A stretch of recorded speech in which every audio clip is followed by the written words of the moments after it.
बुरकापाल हमले के बाद ये पहला ऐसा नक्सल इंटरव्यू है जिसे देखने के लिए आप भी आतुर हो जाएंगे।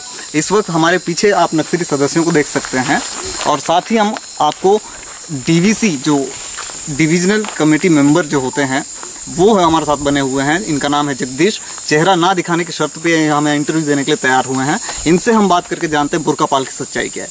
बुरकापाल घटना कैसे हुई और क्या क्या हुआ था? जो बुरकापाल घटना जो 24 अप्रैल में हुई है, जो हमारा पीएलजे का प्लान था कि उस एम्बुश में फंसा कर उनको मारना है करके हमारा प्लान था। लेकिन जो हमारा जो पहले का प्लान में पुलिस वाले नहीं पहुंचे हैं, जो साइड में आकर लोग उनका मतलब काम चल रहा था, उनका ऊपर हम हमला किया। अच्छा, उस हमले में ये बताया जाता है कि लगभग 20 नक्सली मारे गए हैं, तो इस बात में कितनी सच्चाई है? जो उस हमला में हमारे 2 ही साथी मारे हैं, मतलब शहीद हुए हैं। जो साथी शहीद हुए हैं उनका नाम है, एक 24 PL कमांडर अनिल है, एक सेरला एलोस कमांडर रवि है। उस हमले में पापाराव के पेट में गोली लगी थी, क्या ये बात सच है? उस समय जो उसमें तो लगी थी, वो अभी स्वस्थ हैं। और तीसरी बात, जब यहाँ पर ध्यान देने वाली बात है, जब यहाँ पर IG SRP कल्लूरी हुआ करते थे तब नक्सल घटनाओं में कमी आई थी। आप कहीं IG SRP कल्लूरी के समय कमज़ोर तो नहीं पड़ गए थे? जो हमारे बस्तर में तो कुछ कमज़ोर नहीं हुए है। यहाँ तो जो कल्लूरी पहले से भी यहाँ थे, उस समय भी तो हमारे PLJ बहुत जगह में हमला किए हैं, पुलिस वाले के ऊपर हमला भी हुआ है, ये तो चलते ही रहा है।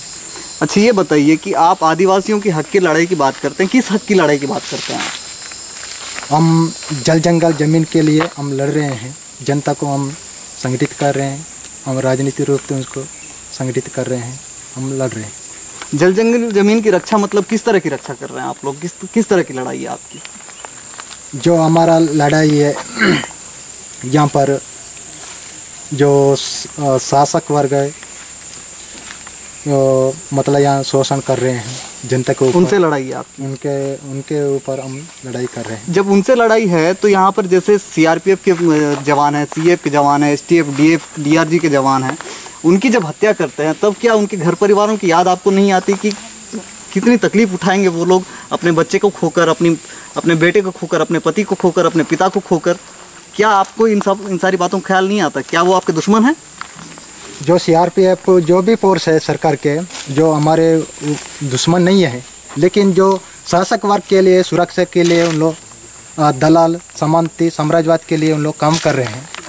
काम करते हुए हमारे जनता के ऊपर, गरीब लोगों के ऊपर, उनका ऊपर हमला करना, परिजन मार डालना, हत्या करना, ये सारे उन लोग फोर्स वाले ही कर रहे हैं, उनका ही नेतृत्व में कर रहे हैं, इसलिए हम उन पर हमला कर रहे हैं। अच्छा, एक बात और मैं आपसे जानना चाहता हूँ कि छत्तीसगढ़ सरकार की आत्मसमर्पण नीति अभी चल रही है, जिसके तहत कई नक्सली आत्मसमर्पण कर चुके हैं, तो क्या लगता है कि आने वाले दिनों में सारे नक्सली आत्मसमर्पण तो नहीं कर देंगे? जो या आत्मसमर्पण पॉलिसी जो सरकार चला रही है यहाँ पर, यहाँ तो हमारे कुछ एक लोग गए हैं, ऐसे बात नहीं है, लेकिन ज़्यादा से ज़्यादा यहाँ देखने से जो हमारे साधारण जनता को यहाँ से जबरन पकड़कर मतलब सलेंडर दिखा रहे हैं।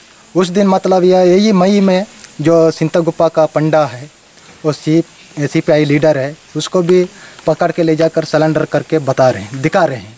वो हमारा कोई संगठन का सदस्य नहीं है। अच्छा, ये बताइए कि जंगलों में भटकते हुए आप कितने दिनों तक रहेंगे? क्या आप आत्मसमर्पण कर सकते हैं? हम आत्मसमर्पण नहीं करेंगे। हम आत्मसम्मान के लड़ेंगे, लेकिन आत्मसमर्पण नहीं करेंगे। तो ये थे DVC जगदीश, जो इस वक्त हमें आपको संबोधित कर रहे थे, बता रहे थे।